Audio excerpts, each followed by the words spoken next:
Se fossi la madre dei Gracchi direi ecco i miei gioielli, Dattilo è uno dei miei gioielli. Dalla nuova sede del distaccamento di Vittorio Veneto arriva la notizia che sarà proprio un veneto, un padovano, l'attuale comandante interregionale Fabio Dattilo, il nuovo capo nazionale dei Vigili del Fuoco. Lo annuncia dal palco il sottosegretario all'interno Stefano Candiani, determinato a esportare a livello nazionale l'efficienza dimostrata dal dirigente anche durante la drammatica emergenza maltempo nel Bellunese. È stata una conferma, vorremmo ovviamente fare sempre delle valutazioni a prescindere dalle situazioni di emergenza. Devo dire che nella gestione dell'emergenza che abbiamo visto effettuata in Veneto si è riconosciuto un modello di efficacia che veramente vorrei vedere nel resto d'Italia. È una grande responsabilità e un grande onore nello stesso tempo di rappresentare i Vigili del Fuoco e di rappresentare il Veneto a Roma, perché abbiamo avuto momenti difficili ma abbiamo dato un esempio grandioso. La montagna devastata rimane in primo piano, il commissario per l'emergenza Zaia non si stanca di parlarne, l'attenzione deve rimanere alta, i numeri sono impressionanti e servono a far capire l'entità di un disastro immane. Abbiamo circa 10 milioni di metri cubi di tronchi.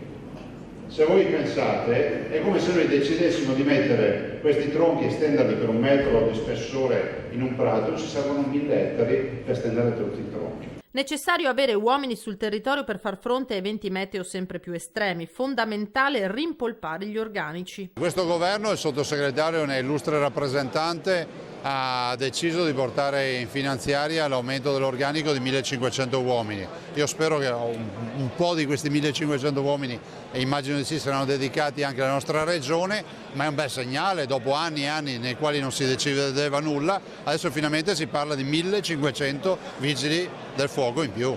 Dal sottosegretario infine un elogio ai bellunesi colpiti dal maltempo. Chi si piega dopo una catastrofe soggiace, chi si rialza dall'idea proprio che non c'è niente che possa fermarlo. E questo è lo spirito che vogliamo in tutta Italia.